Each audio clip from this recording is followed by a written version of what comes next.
चलिए आज इतिहास के पन्नों को पलटते हैं और एक ऐसे कनेक्शन को समझते हैं जो शायद आपको हैरान कर दे। हम ये देखने वाले हैं कि लगभग 70 साल पहले हुई एक बगावत की गूंज आज हमारे मौलिक अधिकारों में कैसे सुनाई देती है। तो सवाल ये उठता है, और सुनने में शायद थोड़ा अजीब भी लगे, कि 1857 में एक सिपाही की राइफल का आज के भारत में एक आम नागरिक को मिले फंडामेंटल राइट से भला क्या लेना देना हो सकता है। यही सवाल हमारी आज की पूरी पड़ताल का सेंटर पॉइंट है। ठीक है, तो चलिए कहानी शुरू करते हैं। हम सब चलते हैं वक्त में पीछे, साल 1857 में, और उस घटना को समझते हैं जिसने ब्रिटिश साम्राज्य की नींव हिलाकर रख दी थी। देखिए, 1857 के विद्रोह को सिर्फ एक सैनिक बगावत समझना एक बहुत बड़ी भूल होगी। हाँ, ये सच है कि शुरुआत सिपाहियों ने की थी, लेकिन ये आग इतनी तेजी से फैली कि देखते ही देखते ये एक बड़े जन आंदोलन में बदल गई, जिसने भारत में कंपनी राज की चूल्हे हिला दी। तो वो आखिरी चिंगारी क्या थी जिसने आग लगा दी? वो थी एक नई राइफल एनफील्ड P53, और अफवाह ये थी कि इसके कारतूसों पर गाय और सूअर की चर्बी लगी हुई है और इन्हें इस्तेमाल करने के लिए दांतों से काटना पड़ता था। अब जरा सोचिए, ये हिंदू और मुस्लिम दोनों ही सैनिकों के धर्म पर एक सीधा हमला था। लेकिन सच तो ये है कि ये चिंगारी एक ऐसे प्रेशर कुकर पर गिरी थी जो दशकों से खौल रहा था। ये बगावत कोई एक दिन की बात नहीं थी, इसके पीछे सालों का दबा हुआ गुस्सा और बहुत गहरी वजहें थीं।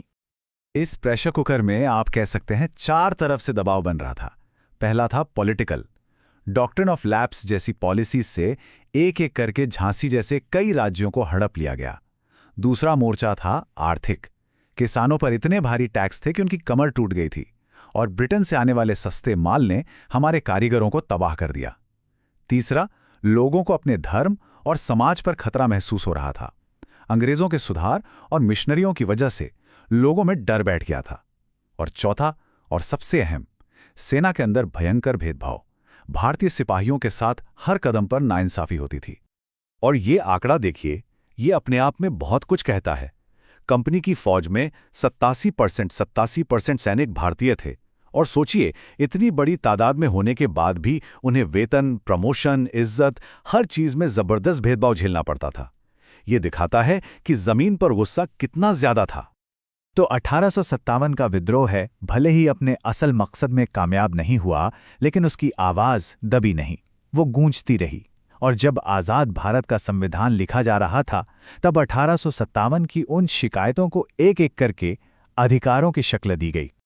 याद है वो किसानों और कारीगरों का आर्थिक शोषण, उनसे जबरदस्ती काम करवाया जाता था।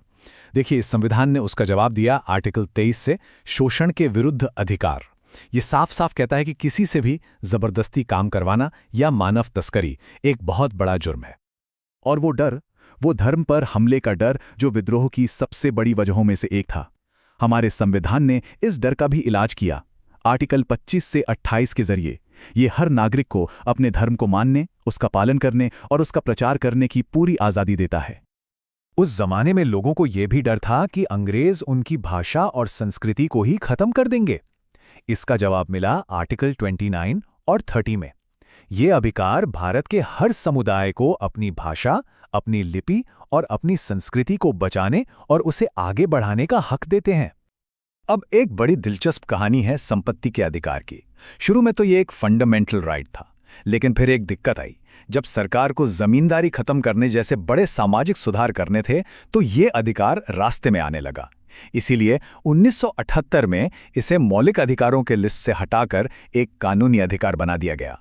इससे पता चलता है कि हमारा संविधान कोई पत्थर की लकीर नहीं है, ये वक्त के साथ बदल सकता है। तो ठीक है, अधिकारों की बात तो हो गई, लेकिन क्या गारंटी है कि ये अधिकार सिर्फ कागज पर लिखे खूबसूरत शब्द बनकर ना रह जाएं? इन्हें असल जिंदगी में ताकत कहाँ से मिलती है? इसका जवाब खुद डॉक्टर B.R. अंबेडकर ने दिया था, और उन्होंने आर्टिकल 32 के बारे में जो कहा वो सच में बहुत गहरा है। उन्होंने इसे संविधान की आत्मा और उसका दिल कहा था। पर ऐसा क्यों? ऐसा इसलिए क्योंकि आर्टिकल 32 ही वो मास्टर की है, वो चाबी है जो इंसाफ का दरवाजा खोलती है।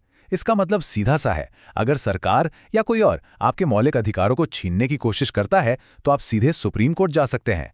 यह हर भारतीय नागरिक के हाथ में दी गई सबसे बड़ी ताकतों में से एक है। तो सवाल ये है कि सुप्रीम कोर्ट इन अधिकारों की रक्षा करता कैसे है? इसके लिए उसके पास 5 बहुत ही शक्तिशाली टूल्स हैं। इन्हें हम रिट्स कहते हैं। हर रिट का एक खास काम है, किसी को गैर कानूनी हिरासत से छुड़ाने से लेकर किसी सरकारी अफसर को उसका काम करने का आदेश देने तक। ये अपने आप में एक पूरा सुरक्षा कवच है। तो देखिए, हम कहां से कहां आ गए, एक खूनी विद्रोह की गलियों से निकलकर एक ऐसे देश तक जो कानून के राज यानी रूल ऑफ लॉ की बुनियाद पर खड़ा है। तो क्या 1857 का संग्राम पूरी तरह फेल हो गया? नहीं, ऐसा भी नहीं है। हाँ, यह सच है कि वो भारत को आज़ाद नहीं करा पाया, लेकिन उसकी सबसे बड़ी कामयाबी थी भारत से ईस्ट इंडिया कंपनी के 100 साल के राज का खात्मा। और उसी विद्रोह ने भारत में राष्ट्रवाद के वो बीज बोए जो आगे चलकर आज़ादी के आंदोलन का एक विशाल पेड़ बने। और यही आज की सबसे बड़ी बात है। 1857 की जो चीखें थीं, जो शिकायतें थीं, उन्हें हमारे संविधान बनाने वालों ने अनसुना नहीं किया। उन्होंने इतिहास की गलतियों से सबक लिया और एक असफल विद्रोह के दर्द को एक आज़ाद देश के गारंटी शुदा अधिकारों में बदल दिया। तो आज की ये चर्चा मैं इसी एक सवाल के साथ खत्म करना चाहूंगा। अगर आर्टिकल 32 वाकई हमारे संविधान की आत्मा है, तो आज के भारत में इस आत्मा को जिंदा रखने की, इसकी आवाज को बुलंद रखने की जिम्मेदारी आखिर किसकी है? इस पर सोचिएगा जरूर। धन्यवाद।